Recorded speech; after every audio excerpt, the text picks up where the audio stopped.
হে পিতার দলেরা তোমরা শোনো, আমি আল্লাহ তোমাদের চক্ষুকে শীতল করার জন্য, অন্তরকে ঠান্ডা করার জন্য আমি আল্লাহ তোমাদেরকে সন্তান দান করেছি। এবার বলবেন সন্তান এমন কি জিনিস যার ব্যাপারে এমনটা বলছেন? ভালো করে শুনে নেন। বিবাহ করার 2 বছর 3 বছর 4 বছর পর্যন্ত যদি কারোর বাচ্চা না হয়, এই অবস্থায় হতাশ হয়ে যায়, মরিয়া হয়ে যায়। আর এই অবস্থায় ভাবনা চিন্তা করি, আল্লাহ তুমি যদি আমার একটা সন্তান দিতে, আমাকে আব্বা বলে ডাকতো, আমার মন যেন ভারী হয়ে ভালো হয়ে যেত। আমাকে মা বলে ডাকতো, আমার অন্তর যেন জুড়িয়ে যেত। এই করে করে 2-3 বছর 4 বছর পার হয়ে গেল। এবার বিভিন্ন ডাক্তারের কাছে যেতে শুরু করলো। যে যে জায়গায় যেতে বলে সেই জায়গায় যেন যেতে শুরু হয়ে যায়। এবার ডাক্তার দেখিয়ে যদি সম্ভব না হয়, রোজার কাছে চলে যায়, কবিরাজের কাছে চলে যায়। এরপরেও যদি না হয়, এক পর্যায়ে আল্লাহকে বলে, মাবুদ তুমি একটা আমাকে সন্তান দাও। সন্তানটা যদি ন্যাংরা হয়, খোঁড়াও হয়, তবু আমাকে আব্বা বলে ডাকবে, মা বলে ডাকবে। আমি যেন বাপ হিসাবে নিজেকে ধন্য মনে করবো। এমন কথা বলে কি বলে না বলে? আল্লাহ রাব্বুল আলামিন বলেন, হে পৃথিবীর পিতার দলেরা তোমরা শোনো, আমি আল্লাহ তোমাদেরকে সন্তান দান করলাম। এবার 2 নম্বর হয়ে গেল। 3 নম্বর আল্লাহ রাব্বুল আলামিন বলছেন, ওয়া ইখওয়ানুকুম, আমি আল্লাহ তোমাদেরকে ভাই দান করলাম। ভাই বড় মহব্বতের। এবার বলবেন মহব্বতের কি করে? পৃথিবীতে যে জায়গায় আপনি বিপদে পড়বেন, ভাই যদি শুনে আমার ভাই বিপদে রয়েছে, আপনার ভাই আপনাকে যে মূল্যেই হোক তার সমর্থ থাকার মধ্য দিয়ে সার্বিকভাবে চেষ্টা করে আপনাকে বিপদ থেকে উদ্ধার করার চেষ্টা করবি। এখন আপনি জলসা শুনছেন, কেউ যদি হঠাৎ করে আপনাকে বলে, কোথায় আছিস, ফোন দিয়ে বলে কোথায় আছিস, এবং এবার এই অবস্থাতে আপনি বলবেন, আমি এখন ভাগনর মাদ্রাসার প্রাঙ্গণে জালসা চলছে, বক্তব্য শুনছি। এই অবস্থায় বলবেন, জালসা শুনে কোনো কাজ হবে না, জালসা শুনে আর সময় নষ্ট করিস না, কি হয়েছে বল। এই অবস্থায় বলছে, তোর ভাইকে অমকের পিটারা ধরে যেন প্রহার করছে, কোথায় আছিস, তাড়াতাড়ি তোর ভাইকে বিপদ থেকে উদ্ধার করার চেষ্টা কর। এই অবস্থায় যেন আপনি আপনার ভাইকে উদ্ধার করার জন্য যখন ছুটবেন, আপনার পাশে একজন বলছে কি হয়েছে, এই অবস্থায় আপনি বলবেন, আমার ভাইকে অমকের বেটারা ধরে মারছে, এই অবস্থায় আমার ভাইকে উদ্ধারের জন্য আমাকে যাওয়া লাগবে। আপনার বন্ধু আপনাকে বলছে, না যাস না, এখন যদি যাস তোকেও হয়তো বেঁধে প্রহার করবে, মার দিবে, যাওয়া যাবে না। এই অবস্থায় আপনি বলবেন, আমাকে যদি বাঁচতে হয় তাহলে আমি বাঁচবো, আমার ভাইকে নিয়েই বাঁচবো, যদি মরতে হয় আমার ভাইকে নিয়েই মরবো। এমন কথা বলবেন কি বলবেন না? এই জন্য আল্লাহ রাব্বুল আলামিন বলছেন, ওয়া ইখওয়ানুকুম, আল্লাহ রাব্বুল আলামিন বলছে, বান্দারে আমি আল্লাহ তোদেরকে ভাই বড় মহব্বতের দান করলাম। এবার আল্লাহ পাক বলছেন, ওয়া আজওয়াজুকুম, আমি আল্লাহ তোমাদেরকে স্ত্রী বড় মহব্বতের দান করেছি। এবার স্ত্রী কত বড় মহব্বতের, যারা জ্বালা যন্ত্রণার মধ্যে রয়েছে তারা বুঝে স্ত্রী মহব্বতের নয়, বরং জাহান্নামের একটা টুকরা। কিন্তু যার স্ত্রীর সঙ্গে প্রেম ভালোবাসা মহব্বত রয়েছে, সেই ব্যক্তি জানে স্ত্রী আল্লাহ পাকের পক্ষ থেকে কত বড় মহব্বতের। এই জন্য নবী আমার বলছেন, লান তারা মুতাহাব্বাইনা মিসলান নিকাহ, আল্লাহর নবী বলছেন, আমার জীবনে ওই রকম প্রেম ভালোবাসা দেখিনি যে এরকম প্রেম ভালোবাসা লুকিয়ে আছে বিবাহ বন্ধনের মাধ্যমে। একটা স্ত্রী একটা স্বামীর কাছে কত মহব্বতের, এটা নবী আমার চমৎকার একটা হাদিসের মধ্য দিয়ে বুঝিয়ে দিলেন। তো আল্লাহ রাব্বুল আলামিন বলছে, বান্দা আমি আল্লাহ তোমাদেরকে স্ত্রী বড় মহব্বত স্বরূপ দান করেছি। এরপরে আল্লাহ রাব্বুল আলামিন বলছেন, ওয়া আশিরাতুকুম, আমি আল্লাহ তোমাদেরকে প্রতিবেশী এবং আত্মীয় স্বজন বড় মহব্বতে দান করেছি। স্ত্রী, আত্মীয় স্বজন, প্রতিবেশী, এটা মহব্বতের। এখন আমরা হাদিস এবং কোরআনকে না মানার কারণে প্রতিবেশীকে মহব্বতের মনে না করে, আশীর্বাদ মনে না করে, বরং অভিশাপের মনে করি। কারণ আমরা হাদিস কোরআন প্রতিবেশী হিসাবে আমরা মান্যতা দিতে জানি না। এই জন্য মহব্বতের কি না একটু বলে দিই। আপনি হঠাৎ রাতে বিপদে পড়েছেন, এই বিপদে উদ্ধারের জন্য সর্বপ্রথম কে আসবে? আপনার প্রতিবেশী আসবে। আপনার যদি কোনো সমস্যা হয়ে যায়, সমাধানের জন্য প্রতিবেশী আগিয়ে আসবে। আপনার অসুখ হয়ে গেছে, অসুস্থ, অ্যাম্বুলেন্স ভাড়া করে ডাক্তারের কাছে নিয়ে যাওয়ার দায়িত্ব পালন কে করে? প্রতিবেশী করে, আত্মীয় স্বজনেরা করে। তো আল্লাহ পাক বলছেন, আত্মীয় স্বজন এবং প্রতিবেশী তোমাদেরকে মহাব্বত স্বরূপ দান করেছি। এরপর আল্লাহ পাক বলছেন, ওয়া আশিরাতুকুম ওয়া আমওয়ালুন নিকতারাফতুমুহা, আল্লাহ পাক বলছেন সম্পদ তোমাদেরকে মহাব্বত স্বরূপ দান করেছি। এই সম্পদের জন্য আমরা কত না লালায়িত, কত না আমরা পাগল। সম্পদের জন্য আমরা অনেক সময় নিজেদের জীবন পর্যন্ত আমরা দিয়ে দিই। তো আল্লাহ পাক বলছেন সম্পদ বড় মহাব্বতের। এরপর আল্লাহ পাক বলছেন, ওয়া তিজারাতুন তাখশাউনা কাসাদাহা, আল্লাহ পাক বলছেন ব্যবসা বিজনেস আমি আল্লাহ তোমাদেরকে বড় মহাব্বতের বানিয়েছি।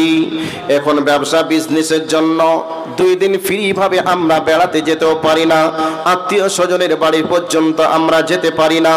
যখন কোথাও যাওয়ার কথা বলে তখন বলবে এখন ব্যবসার একটা সিজন চলছে, যাওয়া যাবে না। আল্লাহ পাক বলছেন আমি তোমাদেরকে মহাব্বত স্বরূপ ব্যবসা বিজনেস দান করেছি। এরপর আল্লাহ রাব্বুল আলামিন বলছেন, ভালো করে শুনে নাও, ওয়া মাসাকিনু তারদাউনাহা, আমি আল্লাহ তোমার বাসস্থান, বাড়ি ঘর, বিল্ডিং যেটা তোমার দিয়েছি এটা বড় মহাব্বতের দান করেছি। এগুলি মহাব্বতের কিনা একটু আমরা নিজে দিয়ে কম্পেয়ার করে দেখব। এবার এই আয়াতগুলি বলার পরে আল্লাহ রাব্বুল আলামিন বলছেন, সাবধান হে আমার বান্দারা, এগুলি তোমরা তোমাদের জন্য ভোগ করবে, কোনো সমস্যা নেই। এবার আমি আল্লাহকে খুশি করার জন্য 3টি জিনিস ত্যাগ করবে। আহাব্বা ইলাইকুম মিনাল্লাহি ওয়া রাসূলিহি, আল্লাহ রাব্বুল আলামিন বলেন তোমরা সন্তান সন্ততি, ব্যবসা বিজনেস, তোমাদের স্ত্রী ছেলে মেয়ে বউ বেটি যা রয়েছে এগুলির থেকে ভালোবাসা বেশি আমায় আল্লাহকে করতে হবে, আল্লাহর প্রতি থাকা লাগবে। এবার আল্লাহ পাক বলার পরে বলছেন ওয়া রাসূলিহি, রাসূলের মহব্বত তোমাদের অন্তরে বেশি থাকা লাগবে। তারপরে ওয়া জিহাদিন ফি সাবিলিহি, আল্লাহ পাক বলছে বান্দারে দ্বীন ইসলামকে প্রতিষ্ঠিত করার জন্য তোমাদেরকে প্রাণান্তকর প্রচেষ্টা করতে হবে। এবার আপনাদেরকে এই বিষয়টা একটু গুছিয়ে বলে দিই। বর্তমান সময়ে আল্লাহর ভালোবাসা আমাদের অন্তরে বেশি না সম্পদের মহব্বত আমাদের অন্তরে বেশি? একটু আওয়াজ দেওয়া লাগবে। বর্তমান সময়ে আমাদের ছেলে মেয়ে বউ বেটির ভালোবাসা বেশি না আমাদের রাসূলের মহব্বত অন্তরে বেশি? এবার আপনারা বলবেন রাসূলের মহব্বত আমাদের অন্তরে বেশি। কিন্তু বন্ধুরে, যদি আপনারা এই কথা বলেন তাহলে এটাকে বিশ্বাস করা যাবে না, এটা বাস্তবতা, এটাতে মিল খায় না।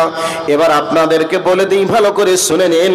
আল্লাহ রাব্বুল আলামিন বলছে বান্দারে, যেই দিন তোমাদের অন্তরে আল্লাহর ভালোবাসা, রাসূলের ভালোবাসা, দ্বীনের ভালোবাসা যেদিন কমে যাবে, যেই দিন সন্তান, ধন সম্পদ, ব্যবসা বিজনেসের মহব্বত অন্তরে বেড়ে যাবে, ওই দিন আমি আল্লাহ পাকের পক্ষ থেকে তোমাদের উপরে শাস্তি আসবে। ওই দিন পৃথিবীর বুকে তোমরা মার খাবে, তোমরা লাঞ্ছিত হবে। আজকে বর্তমান পৃথিবীতে মুসলিম উম্মাহ আল্লাহর দ্বীনের থেকে দুনিয়ার মহব্বত বেরিয়ে দিয়েছে।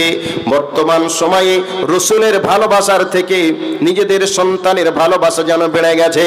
এবার অনেক মানুষ বলে রাসূলের মহব্বতে জীবন দিয়ে দিব, রাসূলের ভালোবাসার জন্য সবকিছু কুরবানি করে দিব।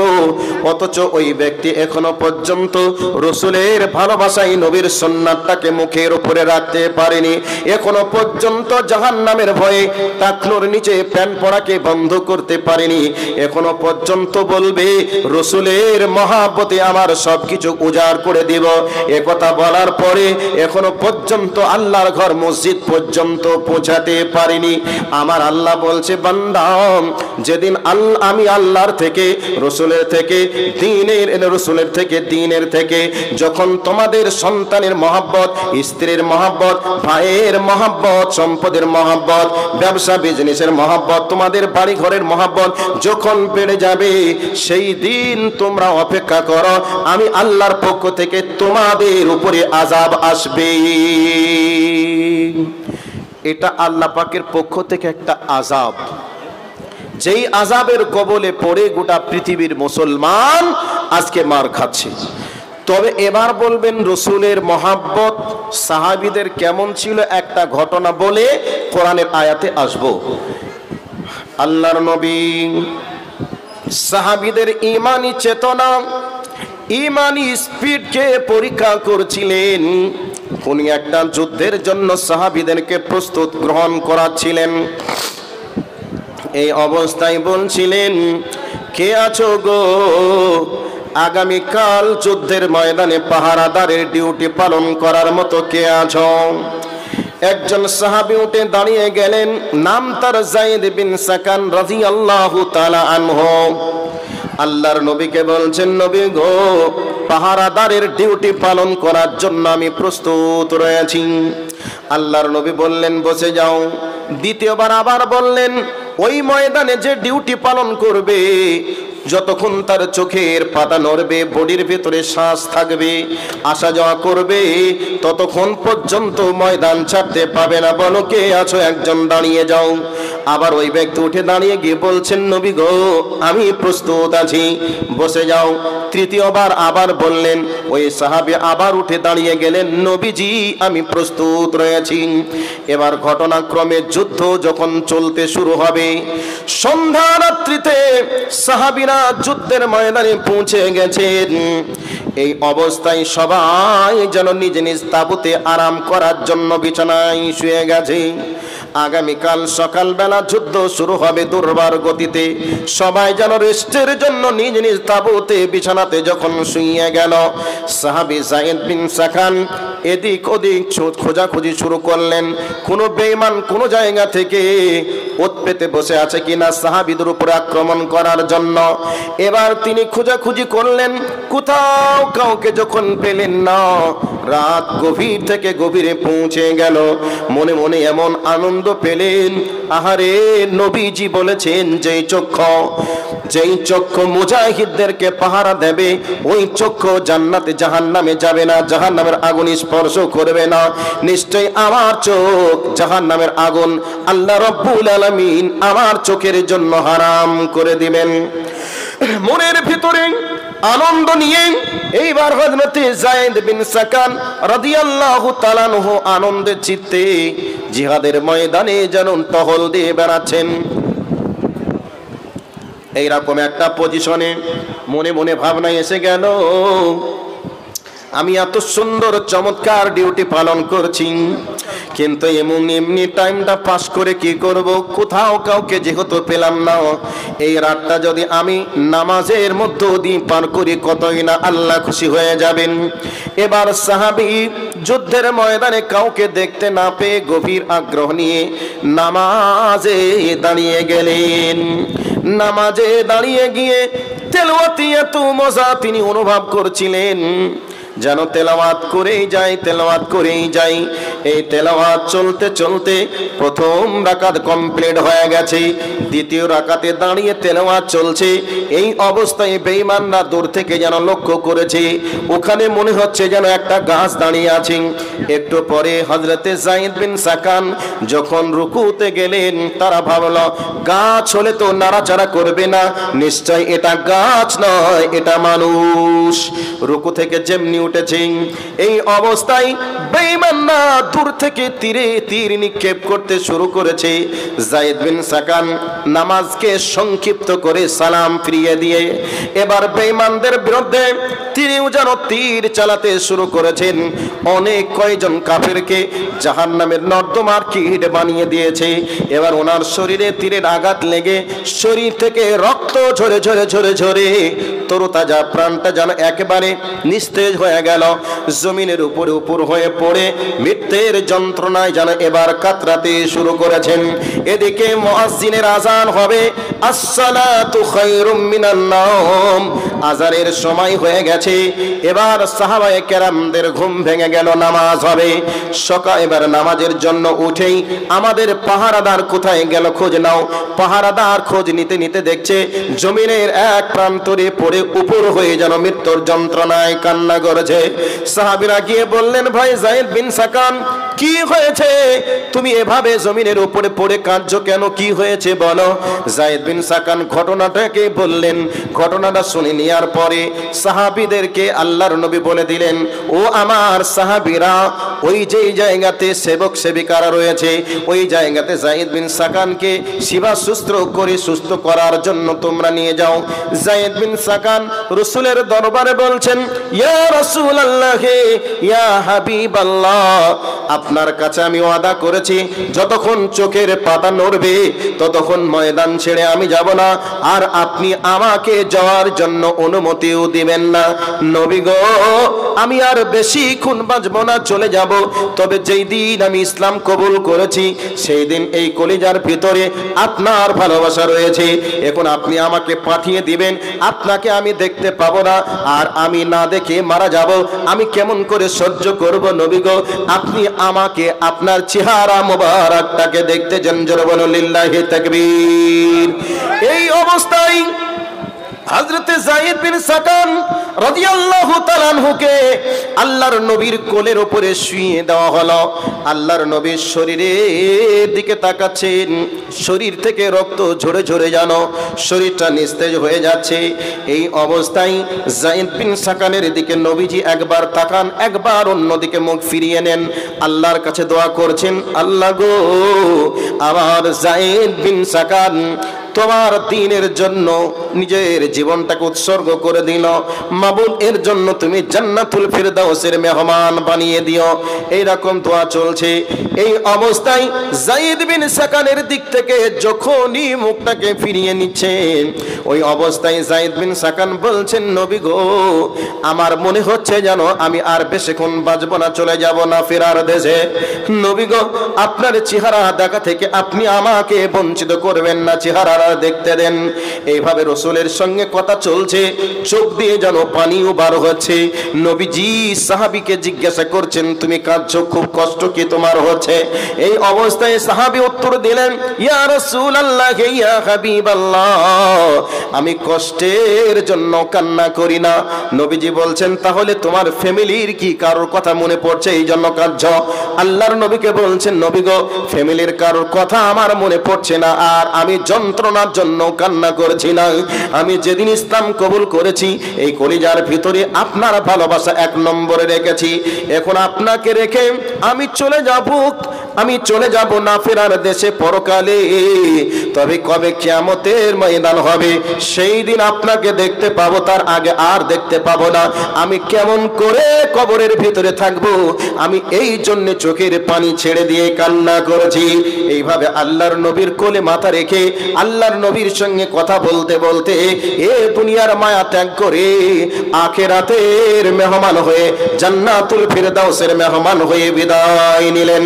আমার ভাই, আমার বন্ধুরা, আল্লাহর নবীর ভালোবাসা কত ছিল, রাসূলের ভালোবাসা কত ছিল, দ্বীনের মহব্বত কত ছিল, আল্লাহর মহব্বত কত ছিল। আল্লাহ রাব্বুল আলামিন বলছেন, যেই দিন তোমাদের অন্তর থেকে রাসূলের মহব্বত, আমি আল্লাহর মহব্বত এবং দ্বীনের মহব্বত কেটে গিয়ে তোমার সন্তানের প্রতি মহব্বত বেড়ে যাবে, বিবির প্রতি মহব্বত বেড়ে যাবে, ব্যবসা বিজনেসের মহব্বত যেদিন বেড়ে যাবে, তোমার বিল্ডিং এর প্রতি মহব্বত যেদিন বেড়ে যাবে, সেই দিন পৃথিবীর বুকে আমার পক্ষ থেকে তোমাদের উপরে আযাব আসবে। আর ওই দিন তোমরা ফাটানি খাবে, ফাটানির হাত থেকে রিহাই পাওয়ার কোনো রাস্তা থাকবে না।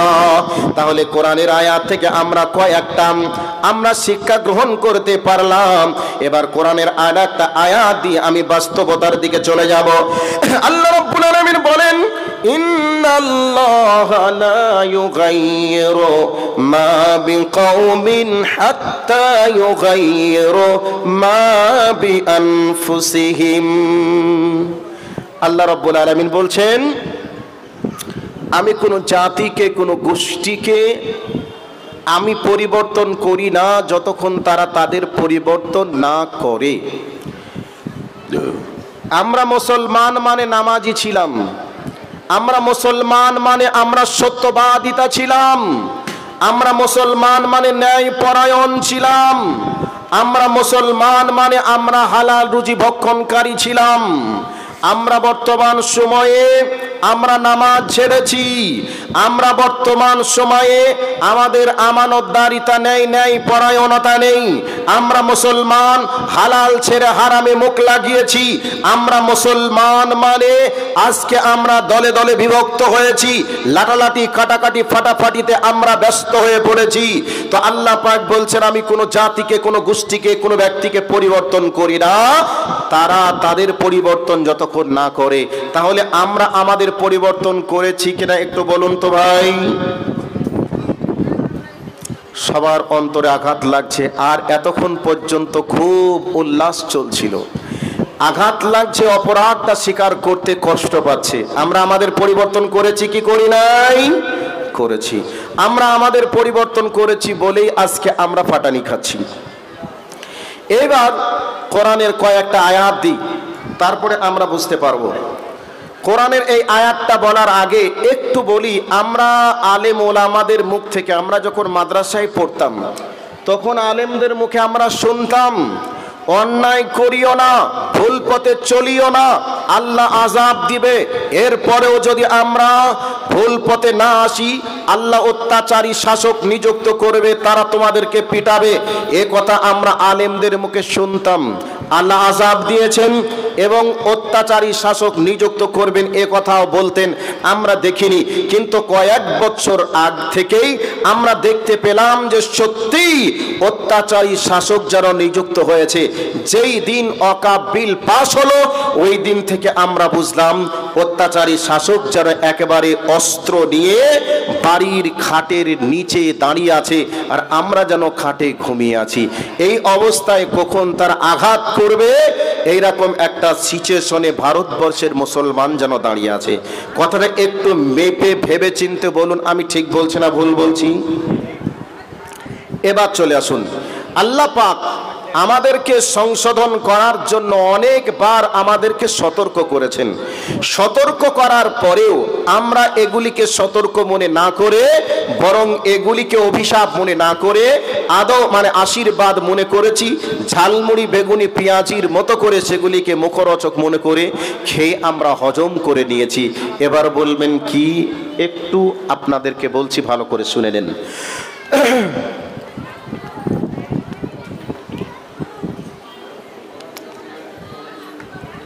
আল্লাহ রাব্বুল আলামিন বলেন, যাহারাল ফাসাদু ফিল বাররি ওয়াল বাহরি বিমা কাসাবাত আইদিন নাস লিয়ুযীকাহুম বা'দাল্লাযী আমিলু লাআল্লাহুম ইয়ারজিউন। আল্লাহ রাব্বুল আলামিন বলেন, হে পৃথিবীর মানুষ, তোমরা কান খুলে শুনে নাও, শুনে নাও। পৃথিবীর জলপথে, পৃথিবীর স্থলপথে যা কিছু আযাব এবং গজব হয়ে থাকে, বান্দা তোমাদের দুই হাতের কর্মের কারণে হয়ে থাকে। এবার বলবেন, দুই হাতে আমরা এমন কি কর্ম করি যার কারণে এমনটা ঘটে, আর আযাব বা কি? ভালো করে বলে দিন। আমরা কোনো সময় দেখি সুনামি হলো, সুনামির কবলে পড়ে বাড়ি ঘর থেকে নিয়ে শুরু করে অসংখ্য মানুষ প্রাণ হারায়, এগুলি আমরা দেখেছি। এরপর আমরা দেখলাম আকাশ ভর্তি মেঘ, মনে হচ্ছে যেন বৃষ্টির পূর্বাভাস। এখন বৃষ্টি না হয়ে বৃষ্টির পরিবর্তে আকাশ থেকে পাথরের খণ্ড পড়ে, এগুলি আমরা দেখলাম। রমজান মাসের 21 তারিখে, 21শে রমজানে কয়েকটা জেলাতে এমন পাথর পড়ল, মনে হচ্ছে যেন জমিনের উপরে সাদা কিছু দিয়ে একবারে আবরণ সৃষ্টি করে দেওয়া হয়েছে, কিন্তু পাথর পড়ে গোটা জমিনকে যেন সাদা বানিয়ে দেওয়া হয়েছে। আল্লাহ রাব্বুল আলামিন বলে, বান্দা, কোন সময় আকাশ থেকে পানির পরিবর্তে পাথরের খণ্ড পড়বে, আবার কোন সময় আকাশ থেকে বৃষ্টি হবে, প্রচুর মেঘ লেগেছে, মেঘ এই অবস্থায় মনে হবে মুষলধারে বৃষ্টি হবে, কিন্তু বৃষ্টি না হয়ে শুধু ঝড় আর ঝড়। ওই ঝড়ের কবলে পড়ে ঘর বাড়ি থেকে নিয়ে রবি শস্য পর্যন্ত সব যেন একবারে ধ্বংসলীলায় লীলায়িত হয়ে যায়, এগুলিকেও আমরা দেখলাম। এবার আল্লাহ পাক বলছে, বান্দারে, এগুলিকে দি, তার পিছনে কারণ হলো তোমরা দুই হাতের পরিবর্তে অন্যায় করেছো। এবার বলবেন, কি অন্যায় করেছি? এই দুই হাতের বিনিময়ে আমরা সুদের টাকা লেনদেন করেছি, এই হাতের বিনিময়ে আমরা অন্যের জমিকে নিজের জমির দিকে ঠেলে বড় বানিয়েছি। আবার এই হাতের দ্বারাতে আমরা কাউকে বুমবিং করে হত্যা করেছি, কারে গালে থাপ্পড় লাগিয়েছি। আবার এই হাতের দ্বারাতে আমরা পরনারীকে স্পর্শ করেছি। এক কথায় এই হাতের দ্বারাই অন্যায় যখন আমরা বাড়িয়ে দেব, তখন আল্লাহ পাক আমাদের উপরে বিভিন্ন ভাবে তিনি আযাব দিবেন। এবার আযাব দিয়ে আমাদেরকে ধ্বংস করতে চান না, বরং আমাদেরকে আল্লাহ পাক বলছেন লিইউযিকাহুম বাদাল্লাযী আমিলু লাআল্লাহুম ইয়ারজিউন, যাতে করে তোমরা ওই আযাবের স্বাদ ভোগ করে আমার রাস্তায় ফিরে আসো। এই জন্য আমি আল্লাহ তোমাদেরকে আযাব দিই। এতদিন তোমরা সুদ করছিলে আর সুদ খাবে না, এতদিন তুমি ব্যভিচারকারক ছিলে আর ব্যভিচার করবে না, এতদিন তুমি বেনামাজি ছিলে আর বেনামাজি থাকবে না, বরং আল্লাহর ঘর মসজিদে যাবে। এই জন্য আমি আল্লাহ তোমাদের উপরে আযাবগুলি দিয়ে থাকি। তাহলে এই আযাবের সম্মুখীন আমরা হয়েছি কি হয় নাই? আযাবের সম্মুখীন হওয়ার পরে এখনো পর্যন্ত যারা বেনামাজি ছিল তারা কি নামাজি হতে পেরেছে? যারা সুদ করছিল তারা সুদ খাওয়া বন্ধ করে দিয়ে হালাল খাওয়া শিখেছে কিনা একটু বলুন তো? না। এরপরে আবার একটা আয়াতের দিকে চলে যাই, একটা হাদিসে কুদসি বলি। আল্লাহর হাদিসে কুদসির ভিতরে বলা হয়েছে ওয়াজাদাতিজ জিনা মুনিয়াল মাতার, যখন পৃথিবীতে দেখবেন বৃষ্টি বন্ধ হয়ে গেছে, আমরা মাঝে মধ্যে লক্ষ্য করলাম বিগত কয়েক বছর ধরে আকাশের বৃষ্টি বন্ধ হয়ে যাওয়ার কারণে মানুষজন তখন মরিয়া হয়ে যায়, হতাশ হয়ে যায়। তখন আলেম ওলামাদের কাছে গিয়ে বলে, মাওলানা আর মাঠের চাষাবাদ করা যাচ্ছে না, ঊর্ধ্বমুখী না হয়ে নিম্নমুখী হয়ে যাচ্ছে, একটু বৃষ্টির জন্য দোয়া করুন যাতে করে আল্লাহ পাক বৃষ্টি দিয়ে মৃত জমিনকে জীবিত তৈরি করেন। এই অবস্থাতে আমরা দেখলাম বিভিন্ন জায়গাতে সালাতুল ইস্তেসকার নামাজ হলো। এবার এই যে সালাতুল ইস্তেসকার নামাজের মাধ্যম দিয়ে আল্লাহ রাব্বুল আলামিন পানি দিলেন, এবার এগুলি কেন হয়? হাদিসে কুদসি প্রমাণ করছে ওয়াজাদাতিস জিনা মুনিয়াল মাতার, যখন পৃথিবীতে ব্যভিচার নামক অপরাধটা বেড়ে যাবে আল্লাহ পাক তখন আকাশের পানিকে বন্ধ করে দিবেন। এবার কয়েকটা অপরাধের কথা আরেকটু বলে দিই। সুনানে ইবনে মাজাতে হাদিস এসেছে, ওই হাদিসের কয়েকটা পয়েন্ট আউট করা হয়েছে। আল্লাহর নবী বলেছেন, যখন দুনিয়াতে দাঁড়িতে ওজনে কম দিবে, নেওয়ার সময় বেশি নেবে, তখন পৃথিবীর বুকে দুর্ভিক্ষ দেখা দেবে। বিশ্বের অনেক দেশ এমনভাবে দুর্ভিক্ষের মধ্যে পড়ে গেছে, তারা আজকে না খেয়ে খাবারের যন্ত্রণায় তারা যেন কান্না করছে।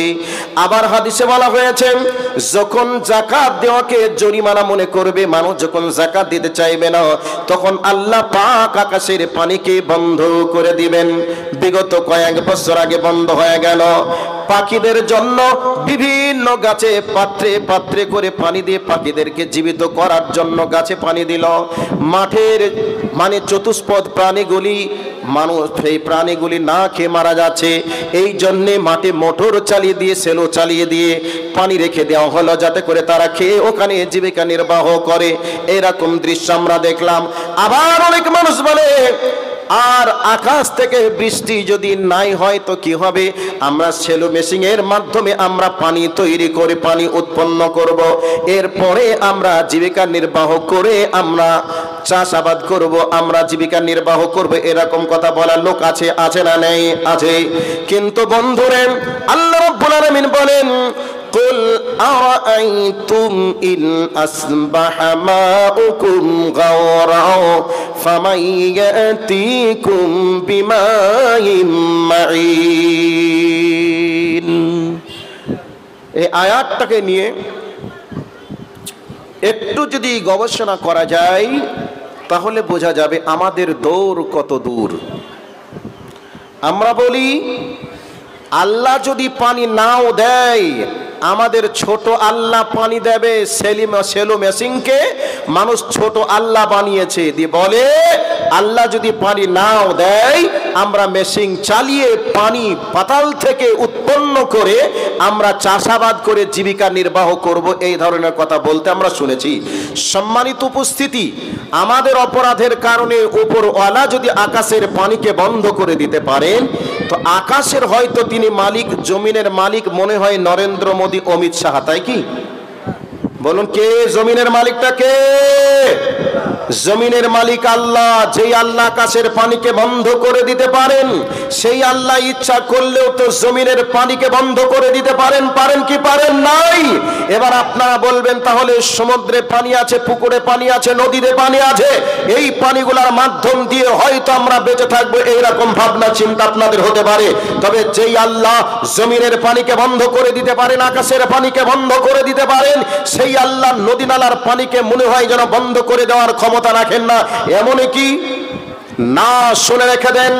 আল্লাহ পাক বলছেন, হে আমার বান্দারা শুনে রেখে দাও, কোন এক প্রভাতে সকালে ঘুম থেকে তোমরা উঠছো, এই অবস্থায় তোমরা টিউবওয়েলে চাপ দিয়েছো, মোটরের তোমরা সুইচ মেরেছো, এই অবস্থায় মোটর থেকে টিউবওয়েল থেকে এবার যদি কোনো পানি না আসে, এই অবস্থায় বলো তো তোমাদেরকে এমন কে আছে তোমাদেরকে পানি দেবে, যেই পানি পান করে তোমরা জীবিকা নির্বাহ করবে, দুনিয়ায় বেঁচে থাকবে, চাষাবাদ করবে? এমন কে আছে পৃথিবীর? তোমরা বলো, যেই তোমাদেরকে পানি দিয়ে তোমাদেরকে দুনিয়ায় বাঁচিয়ে রাখবে। অসম্ভব, পৃথিবীতে কেউ নেই। আল্লাহ সুবহানাহু ওয়া তাআলা আকাশের পানিকে বন্ধ করে দিয়ে বোঝাতে চেয়েছেন, বান্দা তোরা অন্যায় করেছিস, আমি আল্লাহ আকাশের পানিকে বন্ধ করে দিয়েছিস, এখন তোরা তওবা করে ফিরে আয়। যদি তা না হয় তাহলে জমিনের পানিকে নিচের দিকে নামিয়ে দিব। পৃথিবীর কোনো বৈজ্ঞানিক নেই, পৃথিবীর কোনো ইঞ্জিনিয়ার নেই যে পাতাল থেকে পানি তৈরি করে, পাতাল থেকে পানি বার করে, চাষাবাদ তো দূরের কথা, 100 ভাগ পানি পান করে দুনিয়ায় বেঁচে থাকবি, এইরকম সুযোগ পৃথিবীতে কারোর নেই। সম্মানিত উপস্থিতি, এবার বলবেন না আমরা পারবো, না আমরা পারবো, এ কথা আপনি জোর করে বলতে পারেন, কিন্তু জোর করে বলে তো কোনো কাজ হবে না। পাতালের পানি যদি বন্ধ হয়ে যায়, নদী নালার পানি যদি শুকিয়ে যায়, পজিশনটা কতটা ভয়াবহ হবে একটু বলুন তো। মানুষ কি দুনিয়ায় টিকতে পারবে? এটা কি মনে হয়? হয় না। তবে আল্লাহ তিনি আমাদেরকে ভালোবাসেন, তিনি অপশন দিয়ে রেখেছেন, বান্দা ভুল করেছিস, অন্যায় করেছিস, ন্যায়ের পথে ফিরাই। এবার বলবেন মৌলভী সাহেব, আমরা না হয়তো মুসলমানদের জন্য আপনি এগুলি বলছেন, তাহলে যারা অমুসলিম আছে তাদের জন্য কি হবে? একটা আমাদের দিকে প্রবাদ বাক্যেই একটা কথা মানুষ বলে যে আখের টানে কুকুর সোনাই পানি পায়। তো আখের জমিতে দেখবেন আগাছা একটা কুকুর সোনা নামক গাছ জন্মগ্রহণ করে। তো আখের জমিতে সে আছে, তো কৃষক কুকুর সোনাকে পানি দেয় না, পানি দেয় কাকে? আখকে।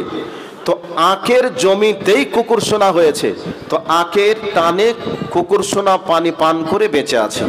তো আজকে বেঈমানদের জন্য দুনিয়াটা নয়, বরং দুনিয়াটা ইমানদারদের জন্য। তো ইমানদারদের মুখের দিকে তাকিয়ে আল্লাহ দুনিয়াটা রেখেছেন, আর বেঈমানরা এসি গাড়িতে চড়ে ঘুরছে, আর মুসলমানদেরকে মারার জন্য তারা ফাঁদ তৈরি করছে। ঘটনাটা এমন নয় কি? এমন। তবে এইবার আপনাদেরকে আসল প্রেক্ষাপটে নিয়ে আসব। এবার আপনাদেরকে কোরআন থেকে কয়েকটা হাদিস থেকে আপনাদেরকে অনুবাদ শুনিয়ে আর একটা কোরআনের আয়াত দিয়ে মেন প্রেক্ষাপটে যাওয়ার চেষ্টা করব। এবার বলবেন আল্লাহ আমাদেরকে আযাব দিয়ে, গজব দিয়ে আমাদের উপরে জুলুম করছেন, অত্যাচার করছেন। তো আল্লাহ কি এমন যে আমাদের উপরে অবিচার করবেন, জুলুম করবেন, অত্যাচার করবেন? আল্লাহ কি এমন? না। আল্লাহ পাক বলছেন, ওয়ামা আসাবাকুম মিন মুসিবাতিন ফাবিমা কাসাবাত আইদিকুম ওয়া ইয়াফু আন কাসীর। আল্লাহ রাব্বুল আলামিন বলেন, হে আমার বান্দারা, তোমরা মোটে এমনটা ভাবিও না আমি আল্লাহ তোমাদের উপরে অত্যাচার করে, জুলুম করে তোমাদের উপরে আমি নানা রকমের শাস্তি দেই। আল্লাহ পাক বলছেন, না, তোমাদের উপরে এক কিঞ্চিত পরিমাণ আমি আল্লাহ তোমাদের উপরে জুলুম করি না, অত্যাচার করি না। তোমরা যেই পরিমাণ অন্যায় করো, জুলুম করো, ওই পরিমাণ আমি যদি তোমাদেরকে শাস্তি দিই, তাহলে দুনিয়ার বুকে একটা শ্বাস ফেলার সময় তোমরা পাবে না, শ্বাস ফেলার সময় পাবে না। এবার বলবেন ঘটনাটা কি এমন? একটু মিলিয়ে দেখুন তো। ফজর থেকে নিয়ে এখন রাত্রি প্রায় 12টা বাজে। আল্লাহকে রাজি এবং খুশি করার কাজ কতটুকু করেছি, আল্লাহকে নাফরমানি আমরা কতটুকু করেছি, একটু আমরা যদি মিলাই তাহলে আমরা বুঝতে পারবো কি পারবো না? কতটুকু আল্লাহকে নারাজ করার কাজ করেছি আর রাজি করার কাজ কতটুকু করেছি, একটু হিসাবটা করলেই আমরা মিলাতে পারবো। কাজেই আল্লাহ আমাদের উপরে জুলুম করেন না, অত্যাচার করেন না, বরং আল্লাহ আমাদেরকে ছোট্ট করে আযাব দিয়ে আল্লাহ রাস্তায় ফিরিয়ে নিয়ে আসতে চেয়েছেন। তো আমরা এখনো পর্যন্ত ফিরে এলাম না, এই জন্য আল্লাহ বেঈমানদেরকে ক্ষমতাতে বসিয়ে আমাদেরকে পিটানির ব্যবস্থা করেছে। এবার বলবেন ঘটনাটা কি এমন হাদিস কোরআনে লেখা আছে? জি, হাদিস কোরআনে সব লেখা আছে। আমি এবার আপনাদেরকে মেন জায়গাতে নিয়ে এসেছি। এতক্ষণ যারা এদিক ওদিকে ভাবছিলেন, খোঁজাখুঁজি করছিলেন, আর ভাবনা চিন্তা খোঁজাখুঁজি না করে এবার মনোযোগ সহকারে বক্তব্যের বিষয়টিকে শ্রবণ করুন, ইনশাআল্লাহ আপনার উপকার হবে বলে আশা করছি। এবার চলে আসুন। এতক্ষণ ধরে আমরা অন্যায় করলে আল্লাহ শাস্তি দেন, অন্যায় ভুল পথে চললে আমরা অত্যাচারীর শাসকের সম্মুখীন হব, এবং আমরা কোরআন এবং হাদিসকে কিছু মানলে আর কিছু ছাড়লে অপমানিত হবে। এগুলা কোরআন থেকে কিন্তু আপনাদেরকে বলার চেষ্টা করেছি, হাদিস থেকেও বলেছি। এখন চলে আসি মেন জায়গাতে। আল্লাহর নবী কি বলেছেন? যে পৃথিবীতে এইরকম একটা সময় আসবে, ওই সময় পৃথিবীতে কোথাও শান্তি থাকবে না, অশান্তিতে ভরে যাবে। জুলমান ও জাওরান, হাদিসে শব্দ এসেছে যে পৃথিবীতে অত্যাচার জুলুমে ভরে যাবে। এখন বেঈমানরা মুসলমানদের উপরে অত্যাচার করছে, জুলুম করছে। এখন অত্যাচার আর জুলুম করার বিষয়ে একটা উদাহরণ হলো, এটা একটা টেবিল। এই টেবিলে আপনাদের বাৎসরিক জালসা উপলক্ষে আমরা 5টা মেহমান এসেছি। এখন 5টা মেহমানের জন্য বিভিন্ন ফল ফ্রুটের টিফিন আপনারা বানিয়ে আমাদেরকে টেবিলে সাজিয়ে দিয়েছেন। এখন আমাদের সকলের ব্রেন বলছে খেতে দিয়েছে, খেতে হবে। সকলের ব্রেন বলছে খেতে দিয়েছে, খেতে হবে। খাবার ব্যাপারে কিন্তু সকলে আমরা একমত। তো এখানে বিভিন্ন রকমের ফল আছে, তো সকলেই কিন্তু একই সময়ে একই সঙ্গে একই রকমের ফল খাবে না, বরং যার যেটা ভালো লাগবে সে সেটা আগে খাবে, তাই না? খাবার ব্যাপারে একমত, রুচির ব্যাপারে আলাদা আলাদা আলাদা। তো আল্লাহর নবী বলছেন আল কুফরু মিল্লাতুন ওয়াহিদা, পৃথিবীতে যত কাফের বেঈমানরা আছে তারা সকলেই এক। তাদের রাজনৈতিক দল আলাদা, তাদের উপাসনালয় আলাদা, তাদের ইবাদতের মাধ্যম আলাদা, এর পরেও তারা সকলেই একমত। কিসের ব্যাপারে? মুসলিমদেরকে মারের ব্যাপারে। মুসলমানদেরকে মারতে হবে এ ব্যাপারে সকলেই একমত। তাদের রাজনৈতিক দল আলাদা, তাদের ধর্ম আলাদা, তাদের ধর্ম লয় আলাদা, এর পরেও মুসলমানদেরকে মারতে হবে এ ব্যাপারে সকলেই একমত। তো রসুল বলছেন তখন মুসলমানদেরকে মারবে কেমন করে? উদাহরণ দেওয়া হয়েছে, টেনে হিঁচড়িয়ে নির্মমভাবে হত্যা করা হবে। যেমন জঙ্গলে একটা মহিষকে, একটা গরুকে, একটা হরিণকে বাঘ, সিংহ, হায়নাল, নেকড়ে, কুকুরেরা যেমন ভাবে টেনে হিঁচড়িয়ে হিঁচড়িয়ে খায়, অনেক সময় আমরা দেখি তাদের বডি থেকে প্রাণ বার হওয়ার পূর্বে